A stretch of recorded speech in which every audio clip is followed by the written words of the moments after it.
Hey folks, it's been a while. The Leafs continue that up and down fashion, beating the Devils, losing to the Habs, then beating the Panthers. What are we to make of all this? We're going to break it all down for you right here in the OZone.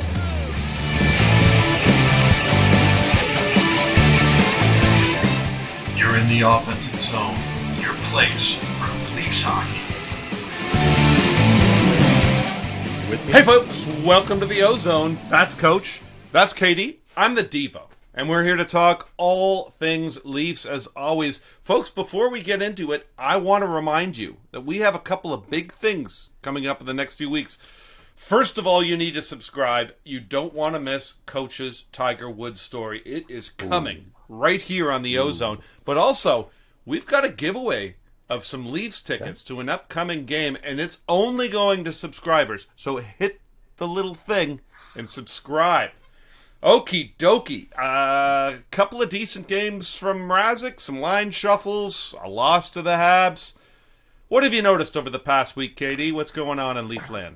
Well, since the trade deadline, I think the Leafs have gotten back into that, let's get ready for the playoff thing. They played 3 games, really should be 3-0. The best game they played, they actually lost. I thought they're starting to move forward, like baby steps. I think the D is starting to look pretty solid. We're trying different combinations. I definitely serviceable goaltending.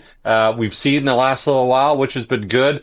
First line continues to be the first line. Third line continues to be third line. And we're seeing glimmers. I think, our boy 91 has really played really inspired hockey. And we're even seeing signs, maybe 88's coming around a little bit. So, much more structure the last few games, very few transitional mistakes, much better box outs, forwards or wingers taking their points better. So we're moving down the path again, which we seemingly were in January, then kind of fell off the wagon, for, February and March. So I'm encouraged again. Encouraged, boys.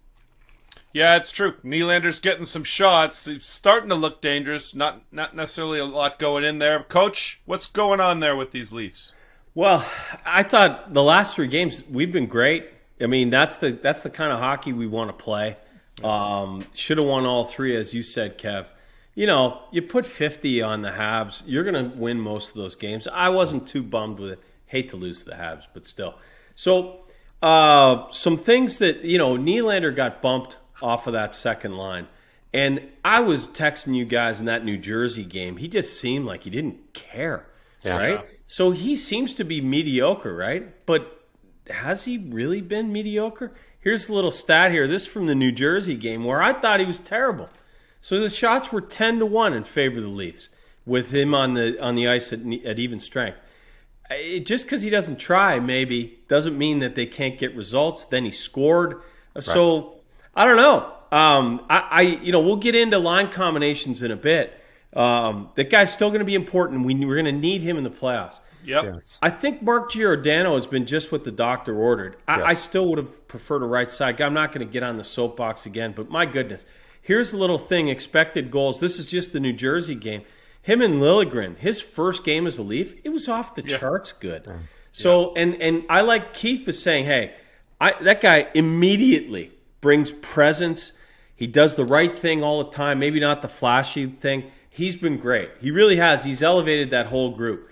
And then, look, I think it might be time for old curmudgeons like myself to get over that Mitch Marner contract. I was pissed the way they handled that, especially with his dad and all that. You don't get me started on my brother and his dog. Now he's passed that on to his dog. His dog takes a dump on Marner's dad's lawn every week, or every month. But look, maybe we should just love him for what he is. In his last 30 games, he has 53 points. And he slumped early in the year, remember, guys? Yep. But he got his head out of it. Maybe the same can go for Campbell, get his head out of it. In those 30 games, 18 of those 30 games, he's had multiple points. That's 60%, boys, or as Jim Leahy would say, 6 out of 10. So, maybe we should be reconsidering our feelings for Marner, like this guy did. You remember Rocky IV? He goes into Russia and he's going to get the shit kicked out of him by Ivan Drago. Then he wins over the crowd. And at the end, he says, if I could change, and you could change, everybody can change. So I think everybody can change. Let's get on the Marner bandwagon. Of course, he's got to prove it in the playoffs. But, man, what a pleasure to watch this guy.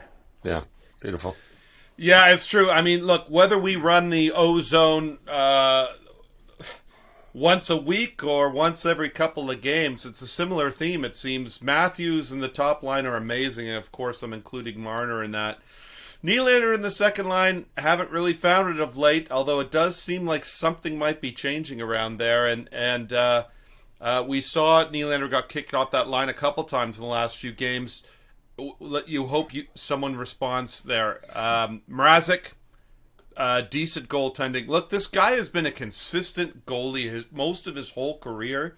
He's pretty much been like on the dot, a 910 to 915 goaltender for save percentage. And to see him being this long and this lost, it doesn't make sense. He should be playing like this. That's good to see. Yeah. It's a wake-up call for him, right? It's a wake-up call. Totally. Not only does he get waived and it's a kick in the nuts, but then no other team takes him. Right. Hey, he better pick it up, and he has. Yeah. Good for him. And he has. Yeah. Absolutely. It's true. Great. We've seen Blackwell ping-balling around. I think it's a good sign. I think he does bring some energy. Gosh, I'd love it if he was 3 inches taller and 25 pounds heavier, but he is what he is. I think Giordano and the back end is just far steadier. This is exactly what we need. Hopefully we'll get Muzzin back in the lineup before we break the playoffs, and maybe that's what we'll get into here. Before we start looking ahead at games, guys, we need to start looking ahead and figure out what this lineup is going to do with the cap. There's things to consider. We got Sandin. He's injured. Are we going to put him on LTIR? What are we going to do with Campbell? We signed Ambrosisi.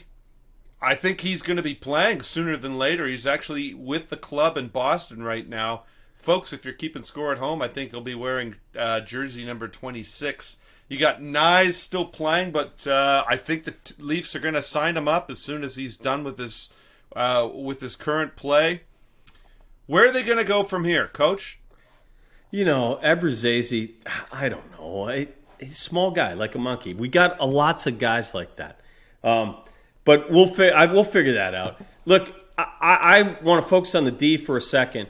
I mentioned Giordano's come in, settled everything down. Here's the thing, though. With Sandin out, believe it or not, Dermott would be playing right now. And we've been down on Dermott the whole year. But look, with Sandin hurt, Brody is forced to play the left side because Sandin's out. So you only have and Muzzin's out. So you only have two lefty. Brody's got to play there. When Muzzin comes back, or if Dermott was here, then you'd have more flexibility because Brody can play either side, right? Yeah. I think you want to try different pairs here. And then I would hate to break up the first line. They're cruising. We've all talked about it. It's a pleasure to watch. I get fired up when Matthews scores. Marner's dishing it all over. But, man, we're going to need some secondary scoring. I mean, nobody wants to talk about this in Leafland, but Keefe was outcoached against Columbus. He was outcoached against Montreal. If you have the last change against the Leafs, you could put Patrice Bergeron, for example, on Matthews. Someone else has got to score. Yeah. So I think you might want to try flip Nylander and Marner. Nylander's useless on the third line. He's got to play top six. But let's see if we can mix and match just so we know we could go to something later. Nylander and Marner. Eh? Where have I heard that before? KD, what do you think? Well, quite honestly, you got to get the second line sorted. And you can do the second line by doing the second and first line a combination there, or you can try your combinations with your second and third. I'm happy either way they do it, but I think you need to do it now. You need to get that second line really humming. You know, again, like we're working off the premise that we're going to get the old 88 back. the big worry is that we don't. And if that is the worry, then he has to come down third. Like we can't get him going. You need to invigorate 91 Tavares a different way. So my gut right now says try and figure out other line mates from the pairings from the second and thirds. Try and get those guys together. Maybe move Mikheyev out. You have Cachet you can move around a bit. Sure. I think you could try and work on something at least to see if we can patch together something right now, and then we can try and do the switch too. I just again the big worry is that you have a disengaged Nylander in the playoffs, and we do not want 34 playing with a disengaged 88. It just won't work. So this is the way I look at it, guys, on this particular point. We had Matthews out a couple of weeks ago on a 2-game suspension. The Leafs played pretty darn well. In fact, the person who played really well was 91 playing with 16. And look at last game, 91 and 16 paired up on a couple of power play goals as well. I think those guys are always going to have chemistry. Quite frankly, I think that Marner's a guy who's always just going to be the straw that stirs the drink for whatever line he's on if he's playing with superstars. And those two guys are superstars. So let's give another guy who's a star potentially a shot with Matthews. He'll have so much more ice to skate with. He's got a hell of a shot. Let's see what can happen there. Doesn't have to be forever. You got a bunch of games left. Give it a shot. Just see what you got. Wake them up. Yeah. Yeah, okay, guys. Look, this is when we're going to lay it all on the line. We do it every week here on the OZone. Let's see. The Leafs are heading off to Beantown where we meet with the big bad Bruins. What's going to happen, Katie?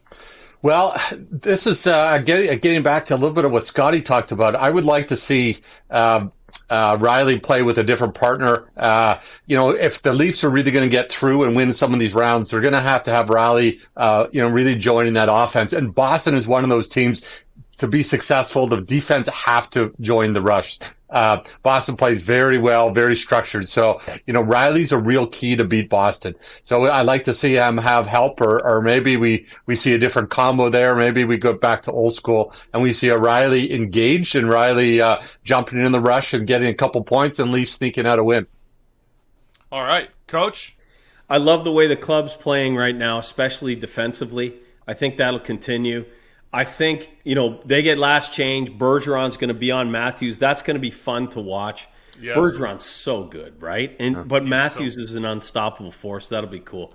So I'm calling a 4-3 win, and I'm going to say Pierre Engvall gets one. Oh, and by the way, did you see that next-gen game? He scores, and they put the thing up, Seabiscuit scores. I thought he was Giraffe. Now he's Seabiscuit? Yeah. So, what's going on? I'm what's his nickname? And then I was thinking about this guy here from Coming to America. He says, hold on, wait a minute. A man has the right to change his name to whatever he wants to. And if a man wants to call himself Seabiscuit, then God damn it, it's a free country. He can call himself Seabiscuit. So there you go. Beautiful. All right.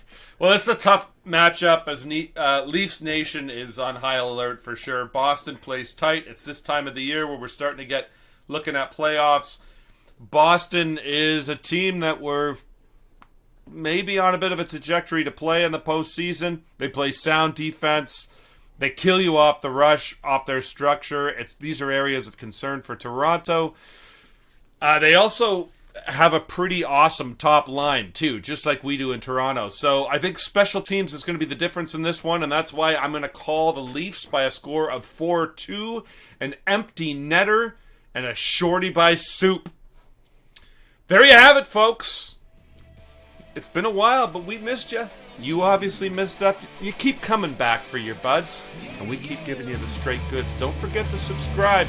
You want those Leafs tickets, and we're going to give them to you right here on the OZone. His mama called him Clay. I'm going to call him Clay.